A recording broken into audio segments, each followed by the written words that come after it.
Hola a todos, bienvenidos. Bueno, ánimo que estamos en el capítulo 6 de Esdras y hoy es un capítulo bonito porque acaba bien.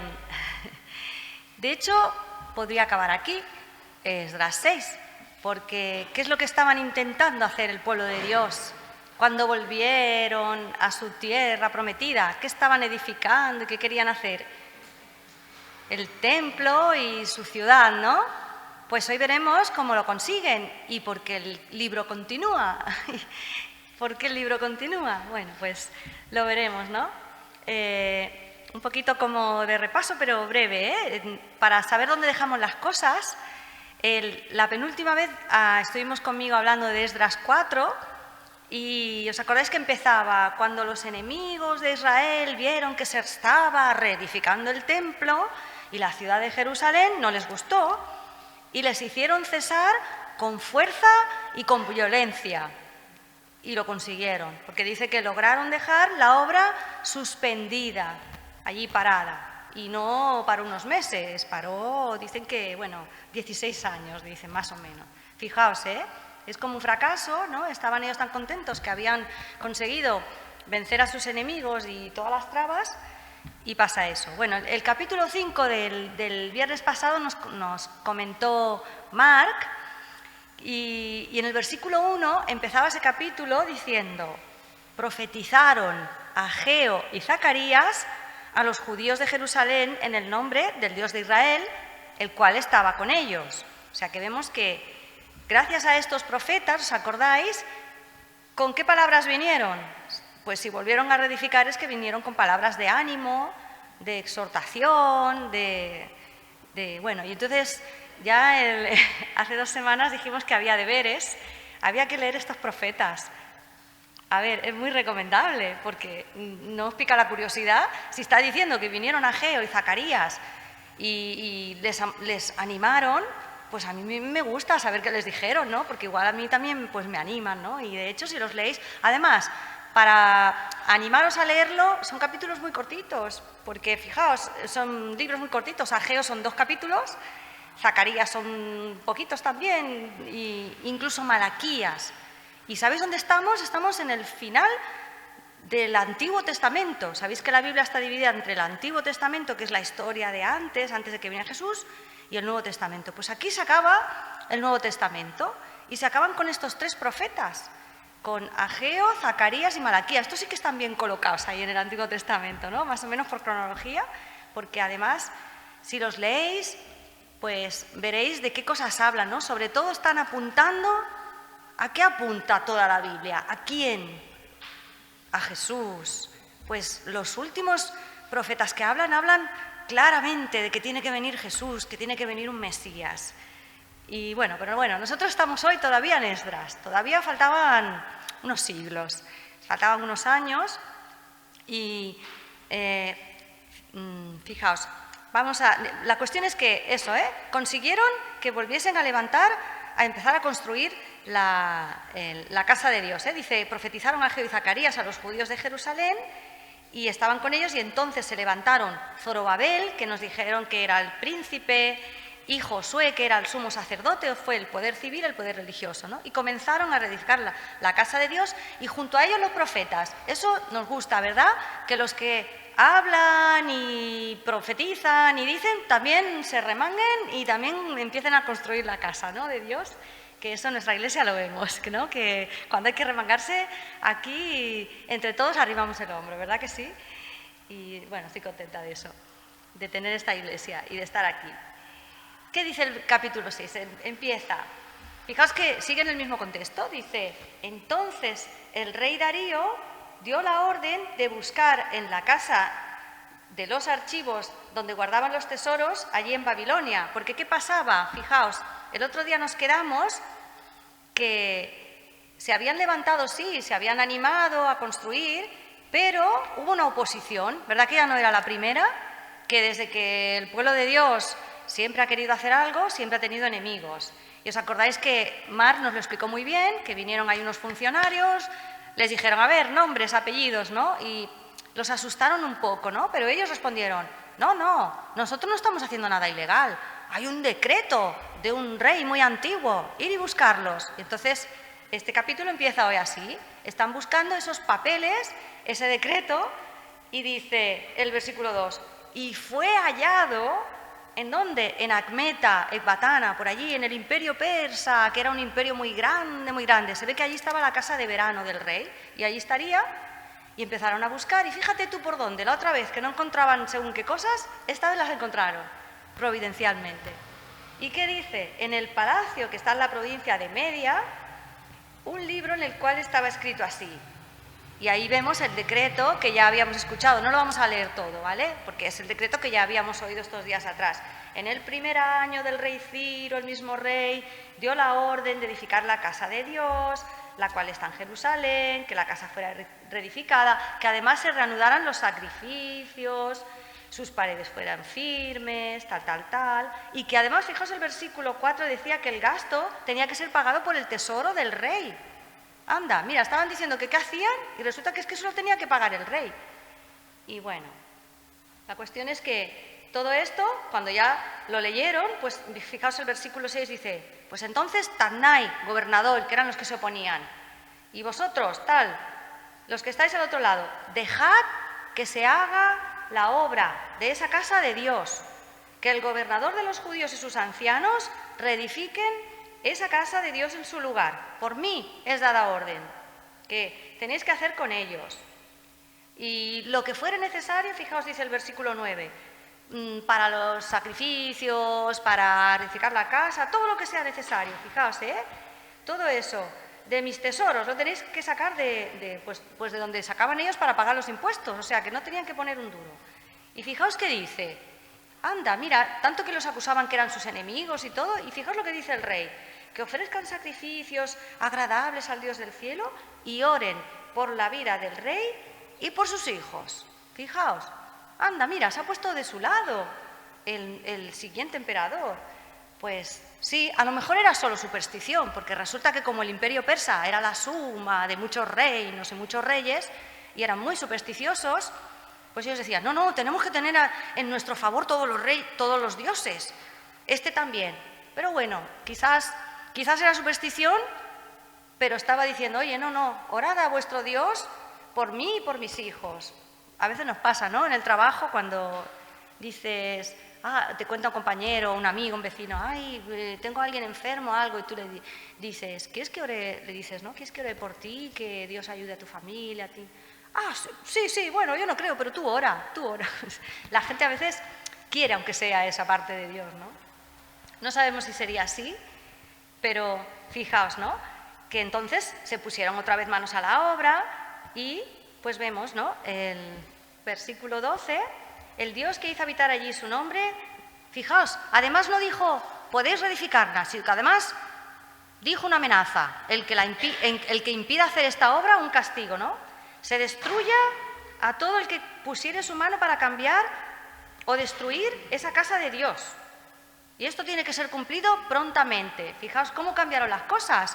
De decir, oye, vamos a hacer la casa de Dios y hay gente que se nos opone. Y a decir, no, el rey dice que como alguien lo impida, que van a ser castigados. Y la manera de castigar a estos persas no era meterlos en la cárcel solamente, fijaos, ¿no? Fijaos, el versículo 14 vuelven a aparecer estos dos profetas que ya se mencionaban atrás. Hemos dicho que eran Ageo y Zacarías. Fijaos que dice, los ancianos de los judíos edificaron y prosperaban conforme a la profecía del profeta Ageo y de Zacarías, hijo de Ido. Edificaron pues, y fijaos, aquí viene el final, ¿no? Y terminaron por orden del Dios de Israel y por mandato de Ciro, de Darío y de Artajerjes, que luego fue el siguiente rey que siguió, porque claro, eso no se construía en un año ni en dos, se calcula que acabaron en unos 4 años. El versículo 15 es como un poco la canción que hemos cantado, ¿no? Ellos oraron al Señor, se deleitaron en el Señor y el Señor les concedió lo que pedían. Pedían esa casa, pedían un templo para adorarle. Dice, esta casa, versículo 15, fue terminada en el 3er día del mes de Adar, que era el 6º año del reinado de Darío. O sea que día, fecha, mes, una cosa muy concreta. El Señor cuando cumple su palabra, la cumple y la cumple en momentos muy concretos, ¿no? Entonces digo, ¿por qué no se acaba aquí el libro de Esdras? Bueno, ya lo veréis, ¿no? Porque ya veremos que pasa que luego siguen los problemas, pues como nos pasa a nosotros, ¿no? Que aquí estamos, ¿no? Si ya vino el Señor Jesús, si ya murió por nosotros, si ya vino su reino, ¿por qué no estamos ya, ¿no? Bien y bueno. En fin, si veis, fijaros, si leéis estos profetas que se mencionan aquí, que trajeron ánimos al pueblo de Dios, fijaos que todos ellos lo que están un poco es alimentando la esperanza mesiánica, porque ellos se estaban dando cuenta de que los líderes que tenían no eran ese Mesías que ellos esperaban, porque seguían siendo siervos, vasallos del rey de Persia. Pero es que cuando acaba el imperio persa, luego vienen otros imperios, luego vinieron los griegos, luego vinieron los romanos. ¿Y os acordáis? Cuando nace Jesús, estaban todos deseando un Mesías, pero que les liberara de los romanos. Ellos querían ser libres. Hubo un tiempo en que es lo que llaman hemos dicho que son los últimos libros del Antiguo Testamento, luego viene el Nuevo. Pues no vino enseguida, hubo un periodo de 400 años, se llama el periodo intertestamentario, y ahí ¿qué pasa? ¿La gente se olvidó de Dios? No, esta esperanza de que venga un Mesías fue creciendo, fue creciendo. Había momentos de dificultades, de lucha, de hecho surgieron falsos mesías, surgieron sectas, es cuando surgieron los fariseos, los saduceos. Hubo cosas buenas porque se tradujo la Biblia a otros idiomas, al idioma que luego Jesús la leería, ¿no? La Septuaginta. Y se empezó a desarrollar la literatura apocalíptica. Fijaos qué pronto, estamos hablando del Antiguo Testamento, de los años, cientos de años antes de Jesús. Y ya la gente pensaba en cosas apocalípticas. Y hay libros que no son de la Biblia, pero ya en Daniel vemos cosas, ¿no? Porque la gente ya deseaba un fin del mundo, que viniese ya por fin el rey, el Mesías, y que por fin se instaurase ese reinado. Pero vemos que de momento ellos tienen su templo y de alguna manera siguen haciendo sacrificios, porque era su manera de adorar a Dios y porque era la manera en que Dios les estaba enseñando que el pecado tenía que ser perdonado. Y como Jesús aún no había venido, había que hacer sacrificios. No les limpiaban, porque Hebreos nos lo explica, no les limpiaban los pecados, porque el propio sacerdote tenía que hacer sacrificios por sí mismo, porque era un ser humano, no era un Dios. Cuando vino Jesús, que no había pecado, que ya no tenemos templos, ya no tenemos sacrificios, porque ya confiamos que por fe el sacrificio de Jesús fue suficiente, ya no necesitamos nada más. De hecho, todas estas cosas eran una enseñanza, era una preparación para que el pueblo de Dios esperase al Mesías, esperase al Salvador y entendiese todas estas cosas que necesitamos, ¿no? En fin, la Biblia no esconde los fallos de los líderes y vemos, ni de su pueblo, y vemos, pues, cuando sigamos leyendo este libro, veremos que siguen habiendo caídas, que siguen habiendo fallos, pues como está pasando, ¿no? Todavía, pues con nosotros, ¿no? Y que a veces vemos. Lo que pasa que ellos miraban la salvación, dijéramos, aquí está la puerta, ¿no? O desde detrás del telón, desde detrás, y miraban un Mesías allí lejos, vendrá, nos salvará. Ahora nosotros también estamos en el otro lado, ¿no? Hemos visto, no hemos visto a Jesús con los ojos, ¿no? Creemos que Él vino, que nos perdonó, que su sacrificio ha sido perfecto, que va a venir su reino, pero claro, ni ellos lo vieron del todo, ni nosotros lo hemos visto a Él, y además vemos que todavía no reina del todo el Señor, ¿no? Hasta que no venga la segunda venida y ya haga el juicio. Entonces, en ese sentido, ¿veis que estamos un poco igual que ellos? A ver, somos privilegiados porque tenemos ya toda la Biblia, ya nos explica muchas cosas, ya entendemos que por fin vino una persona y lo hizo, ¿no? Pero aún estamos en ese tiempo, fijaos que estamos como ellos, en el sí, pero todavía no. Pues sí, estamos en el reino de Dios, pero no todavía del todo, ¿no? Y es esa tensión que hay y que se percibe en estos libros, ¿no? Y cómo lo vivían. Ahí estaban ellos esperando. Qué bonito ese pasaje, ¿no? Esta semana hemos estado leyendo en el boletín acerca de Jesús, cuando nació, cuando fue llevado al templo a presentarse. Y ya veis que esa esperanza estaba ya ahí a flor de piel, que nos cuenta que estaba. Lucas nos dice que había un tal Simeón y el Señor, fijaos que nos lo dice esto en Lucas 2, dice: he aquí que había en Jerusalén un hombre llamado Simeón, justo, piadoso, era un buen israelita, creyente, que esperaba la consolación de Israel. ¿Cuál será la consolación de Israel si no ver a su Mesías, no? Y el Espíritu Santo estaba sobre él y le había sido revelado por el Espíritu que no vería la muerte antes de ver al ungido del Señor. Y él tuvo la suerte de tenerlo en sus brazos, al Señor Jesús. Qué suerte coger un bebé en brazos, ¿no? Y qué bonito y qué tal. Pero que saber que es el Mesías y el Salvador. Y él lo vio, él lo vio. Él fue de los que estaban en aquella parte que no lo vieron, pero sí al final lo vieron. Nosotros estamos en la otra parte que no lo hemos visto, pero lo creemos. Y lo veremos un día, si Dios quiere, ¿no? Bueno, pues veis, esta persona estaba ahí, esperándole. Y entonces él, movido por el Espíritu, vino al templo y al final dijo: Señor, ya despides a tu siervo, ya me muero, ya me puedo morir. Es que no pasa a veces cuando te pasa algo muy grande que dices: yo ya me muero, si me pasa esto ya me puedo morir.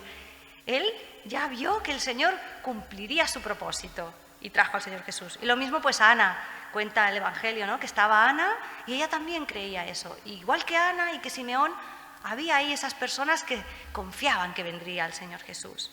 Y cómo no, cuando nace Juan Bautista, hoy lo hemos leído, los que hemos leído el devocional de hoy viernes, nos lo cuenta, ¿no? Cómo su padre profetizó, el padre de Juan Bautista, que fue el profeta que decía: aquí está el Cordero de Dios, que quita el pecado del mundo, ya no hacen falta más corderos, más sacrificios, ni más templos. Ya está aquí el que nos va a quitar el pecado.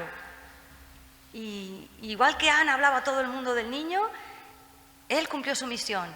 Y como dijeron los profetas, estos que hemos dicho de Malaquías, todos estos ya hablaban incluso de que vendría, Malaquías nos lo dice, va a venir Elías. Elías era un profeta que pasó antes, pero iba a hacer casi la misma función de que las personas se arrepintieran, y preparó un pueblo arrepentido buscando al Mesías para que cuando viniera Jesús le recibieran, ¿no? ¿Os acordáis? Y cuando por fin vino, fijaos lo que decía, que era Jesús lo confirmó, que él era ese Elías que se anunciaba. Dice: todos los profetas, decía Jesús, y la ley profetizaron hasta Juan, y si queréis recibirlo, él es aquel Elías que había de venir. Fijaos que también la mujer samaritana, ¿os acordáis cuando Jesús estaba testificándole? Y esta mujer también expresaba ese deseo del Mesías, porque cuando ya ve Jesús que le profetiza de cosas de su vida y tal, le dijo: oye, el Mesías le hizo varias preguntas y del templo. Dice: yo sé que ha de venir el Mesías, llamado el Cristo. Cuando Él venga, nos declarará todas las cosas. Y Jesús le dijo: yo soy el que habla contigo. Otra que tuvo la suerte, ¿no?, de ya haberlo crecido. Fijaos qué bien, ¿no? ¿Veis cómo Dios iba preparando? Y al fin y al cabo decimos: y en todos estos libros de la Biblia, todo esto que pasa, ¿veis que Dios va preparando? En realidad es que Dios es soberano. Yo lo que quería que hoy pensáramos es eso, que Dios es soberano y cumple su plan. Y cuando creó al hombre, y cuando ya creó su pueblo, y cuando ya pasó lo otro, estaba preparando, les enseñó unas fiestas que tenían un significado, les dio unos mandamientos que también tenían un significado. Todo tenía significado para enseñarles que necesitaban un Salvador, que necesitaban a este Mesías. Y este Salvador iba a ser Dios mismo, que se iba a hacer hombre y que les iba, ¿no?, a ser el que les iba a perdonar. Por eso vemos que Dios es soberano no solo en la historia, sino aquí hemos visto estas veces, ¿no?, cómo controló a los emperadores y a los reyes para que hicieran un decreto, para que se pudiese otra vez hacer el templo, porque todavía quedaba un tiempo que ellos tenían que hacer sus sacrificios, aprender, entender lo que era el pecado. Fijaos que Dios logra que se financie esa obra, que los enemigos se vayan un poco de lado y les dejen en paz. Incluso Dios fue soberano en levantar esos profetas que les animaran cuando ellos estaban desanimados. Por eso ellos pudieron luego, pues, como si leemos aquí en este capítulo, dice que cuando hicieron el templo al final, hicieron una fiesta de dedicación y lo hicieron con gozo. ¿Verdad que cuando Dios cumple un plan y encontramos lo que se nos había prometido, pues nos alegramos, ¿no? Pues ellos, dice, hicieron una dedicación de la casa de Dios con gozo. El 22 dice: celebraron por cuanto Jehová los había alegrado, porque es eso, Dios es el que mueve, ¿no?, los hilos de la historia, Él es soberano. Y porque el propósito final, en aquel momento, el propósito era ese, que ellos tuviesen una ciudad y dijeran ya somos independientes, ya tenemos nuestra... No, el propósito era que subid al monte, como decía Ageo, y traed madera para edificar el templo, reedificad la casa y pondré en ella mi voluntad y seré glorificado. Ese es el motivo final. Dios quiere que su nombre siempre sea glorificado, no que nosotros como nación, nosotros como pueblo de Dios o nosotros porque somos más buenos. No, porque el Señor es el que tiene que recibir la gloria. ¿Qué otra manera de que el Señor demuestra su soberanía? Pues esto, lo hemos dicho, ¿no? Con las palabras de ánimo tanto de Ageo como Zacarías. Fijaos que, un repasillo muy breve, pero en Ageo empieza el libro, también en el mismo contexto, él habló en el 2.º año del rey Darío. En el 6.º mes, dice, y dile palabra a Zorobabel. ¿Os acordáis que este era el príncipe? Y va y le dice directamente, fijaos, el Señor le habló en persona a este líder para que se animara, para que no se desanimara, y le dijo, así ha hablado Jehová de los ejércitos. Fijaos lo que le dijo. Este pueblo dice, no ha llegado el tiempo aún de que la casa de Jehová sea reedificada, claro, con tantas trabas.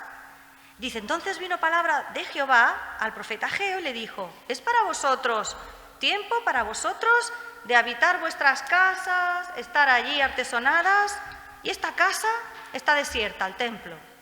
Meditad en vuestro corazón. Si veis, esta profecía todo el rato les hace pensar.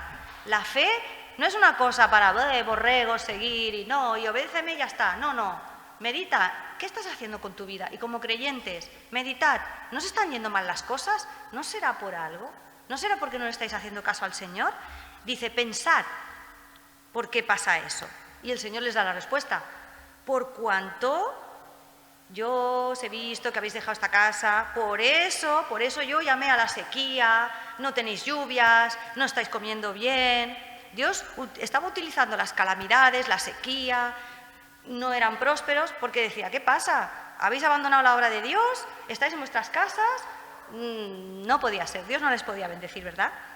El propósito de la bendición de Dios no es que tú estés cómodo. El propósito del Señor de sacarlos de la esclavitud, que era un buen propósito, que no hubiese esclavos, que estuvieran felices, no era ese. El propósito era que obedecieran a Dios, que le glorificaran. Y seré glorificado. Por eso dice, subid al monte, traed madera y seré glorificado, ¿no? Fijaos que también profetizó, dice, en el mes 6º, en el mes 7º. Y el siguiente profeta dice que fue en el mes 8º, entre medias, fueron contemporáneos, y Zacarías fue unos años más tarde, ¿no? Pero también hizo falta, eso quiere decir que nos hacen falta, ¿no? Palabras de estímulo y de ánimo, ¿no? Del Señor. En el mes 7º volvió a animar a Zorobabel, y fijaos lo que decimos, le habló en persona, igual que a Darío se le dijo, haz un edicto, aquí le dijo, anímate, Zorobabel, anímate, Josué era el sumo sacerdote, cobrad ánimo, pueblo todo, además a todos también, porque yo estoy con vosotros, dice Jehová de los ejércitos. Jehová de los ejércitos era un título de decir, aquí el Dios de los pactos, el Dios que ha prometido, el Dios que os libra de todos vuestros enemigos. Fijaos, ahora tienen que creer que Dios está en medio de ellos, aunque no se estaba manifestando como antiguamente. ¿Os acordáis? Cuando en el tabernáculo la nube de Dios era como la gloria de Dios, la Shekinah, la presencia de Dios. En el templo, cuando Salomón lo dedicó, la nube significaba que estaba Dios con ellos. Pues Dios les dice ahora, bueno, a lo mejor no veis la nube, yo estoy en medio de vosotros, sigo en medio de vosotros. Y a los 9 meses, como se ve que todavía no estaban muy animados, dice que les hace una regañina. Si lo leéis en Ageo veréis que le dice, os herí y no os convertisteis a mí. ¿Y qué pasa? Además, estaban encima, bueno, sí, estamos aquí haciendo sacrificios, todavía no se ha acabado la obra, pero bueno, como no se ha acabado la obra de Dios, los sacrificios que hacemos tampoco son traían lo peor, no lo hacían muy bien, los sacerdotes hacían la vista gorda, bueno, pobrecitos, y es que, a ver, cuando ya tengamos el templo bien hecho ya lo haremos bien. Y el Señor ve, y además el Señor ve las intenciones. ¿Tú estás trayendo una mala ofrenda al Señor? El Señor no le gusta eso, ¿verdad? Y les dio con los profetas. Si leemos los profetas, la verdad es que les regañó muy fuerte, ¿no? Porque Dios nos disciplina, y nos disciplina con un propósito. Fijaos lo que dice, no os convertisteis a mí. A mí me llama la atención que en la Biblia, cuando se habla de convertirse, En el Nuevo Testamento sí se habla, ¿no?, de la gente pagana que se convertía, pero en el Antiguo Testamento se refiere al pueblo de Dios. Y de hecho Juan Bautista también decía, arrepentíos y convertíos otra vez al Señor. Y el pueblo de Dios a veces necesita, no la salvación, ya nos hemos convertido al Señor, una vez ya está bien, hemos creído. Pero el convertirse en el sentido de, oye, rectifica tu camino y corrígete, el pueblo de Dios lo estaba necesitando aquí. Y necesitaba otra vez, como dice, repetía, meditad en vuestro corazón, meditad.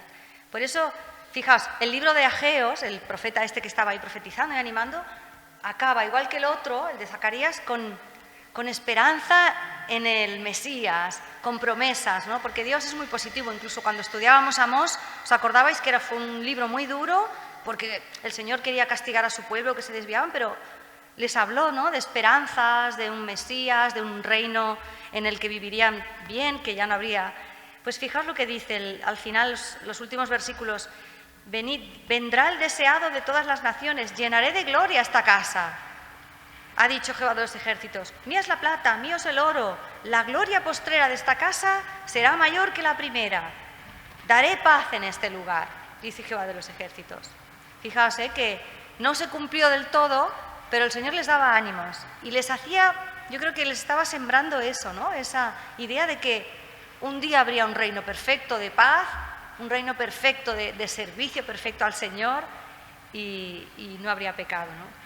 Zacarías también es lo que hemos dicho. Zacarías es un poco más duro, el otro profeta que les profetizó, porque él habla del enojo de Dios. Ay, nos imaginamos que Dios es muy bueno, ay, el Señor cuidaba de su pueblo, pobrecito, si es que tenían muchos enemigos.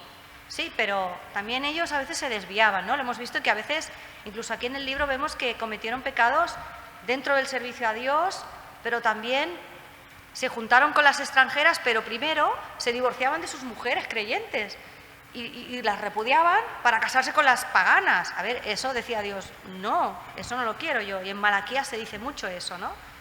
¿Y qué dice? Se enojó mucho Dios contra vuestros padres y les hace recordar, ¿qué les pasó a vuestros padres? ¿Por qué se fueron a Babilonia? Pues soy el mismo Dios y si hacéis los mismos pecados, me enojo otra vez, ¿no? Volveos de vuestras malas obras, de vuestra manera de vivir. Vemos la paciencia de Dios, ¿no? Porque cuánta paciencia tiene el Señor. Dice, yo me he vuelto a Jerusalén con misericordia. En ella será edificada mi casa. Esto lo dice esta profecía de Zacarías. La plomada, ¿os acordáis que se hablaba de la plomada? Pues dice, la plomada será tendida en Jerusalén, pero para hacerla bien, ¿no? Sin muros serás habitada, Jerusalén, a causa de la multitud. El muro de fuego seré yo en derredor tuyo. Qué promesa más bonita, ¿no? Cuando aún no se había acabado la casa, estaba diciendo el Señor. Fijaos que los muros se hicieron mucho más tarde.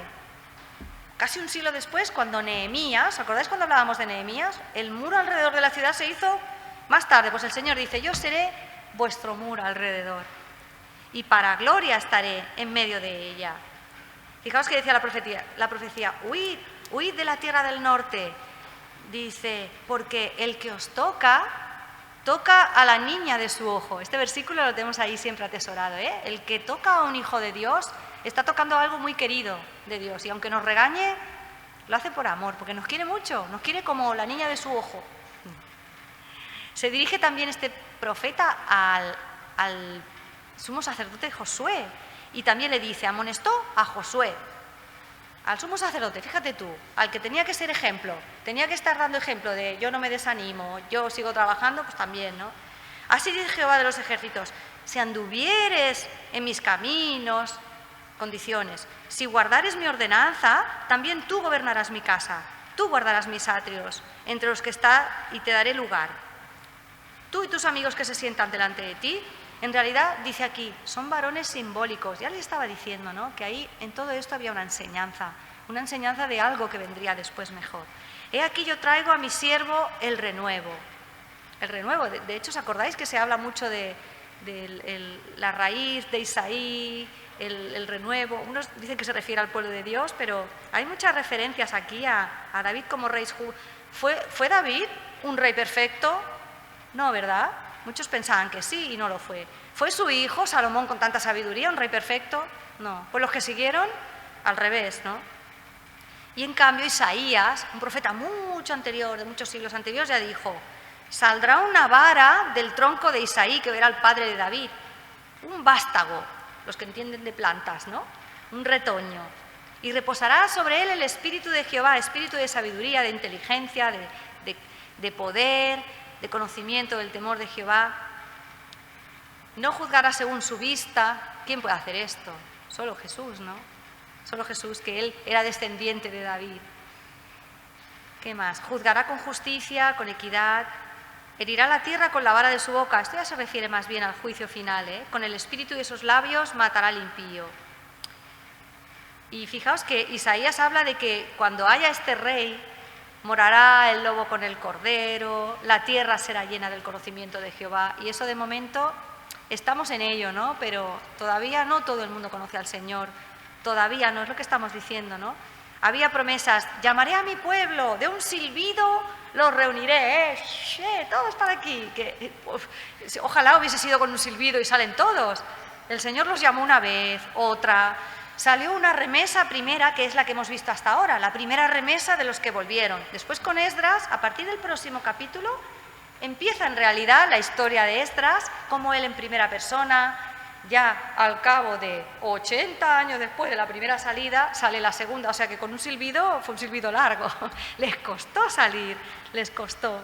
Pero dice: de lejanos países se acordarán de mí. El Señor, cuando hace profecías, da profecías tanto de un sitio como de otro, claro, ya las ve cumplidas, ya nos las muestra cumplidas, ¿no? Parece que todo va a pasar deprisa y nos damos cuenta de que todo no llega tan deprisa, ¿no? Nunca sabemos cuándo va a venir el Señor.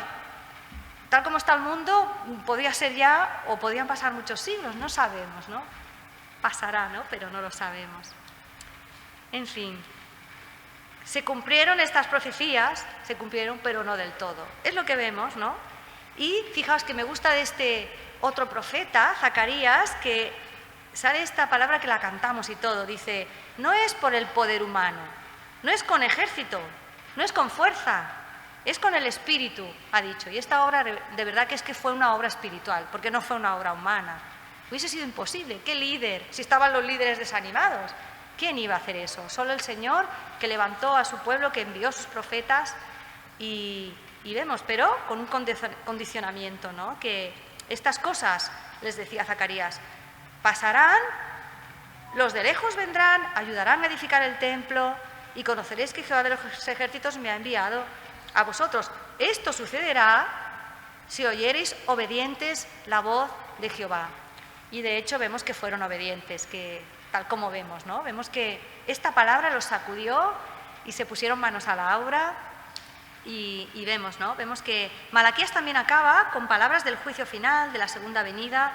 No lo voy a leer, leerlo en casa vosotros y veréis que concuerda mucho, ¿no? Con este trasfondo, ¿no? Conclusión, es lo que hemos visto, que el Señor está desarrollando todavía su plan de salvación. Los libros históricos, igual que todos los libros de la Biblia y así narrativa, no podemos coger un versículo y aplicárnoslo de golpe y porrazo, porque, a ver, es muy difícil, es otro contexto, hay que mirarlo en conjunto. Vemos la historia. Dios estaba desarrollando su plan poquito a poco, entonces hay que tener cuidado, ¿no? Cuando sacas de aquí enseñanzas, hay cosas que sí, pero hay cosas que ellos también eran imperfectos, ¿no? Pero vemos que el Señor despertó a las personas, despertó a su pueblo, despertó a los reyes, y Dios con su soberanía tiene un plan, pero hasta ahora no estaba cumplido, ¿no? Ni Esdras lo llegó a ver por completo. Pero vemos que nos pasa eso, ¿no? Fijaos que en segunda de Pedro nos habla que estamos en esa situación, que tenemos que seguir esperando.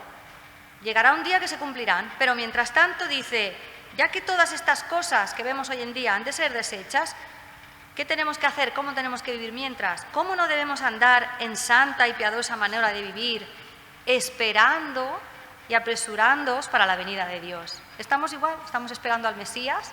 Segunda parte, al Mesías, no ya como vino humilde, sufriente, porque era necesario que fuese humilde y que muriera. Ahora ya vendrá vencedor y vendrá, ¿no?, a darnos el reino. Dice Hebreos que los que nos han antecedido, los héroes de la fe, ellos todos murieron sin haber recibido lo prometido. Algunas cosas sí las recibes, ¿no? Pero todas no. Pero ellos, estas que no han recibido, ¿qué hacían? Las estaban mirando de lejos, creyéndolo y saludándolo. Es que si tú no ves a tu marido venir por allí lejos, no le saludas, pero si lo ves, sí, ¿no? Pues no dirás, estás tonta. Pues los creyentes, nosotros los saludamos al Señor, porque el Señor ya viene, Maranata, ¿no? Es el saludo con el que los creyentes se saludaban antiguamente, lo creemos. Y estos antiguos también confesaban que en esta tierra somos extranjeros y peregrinos.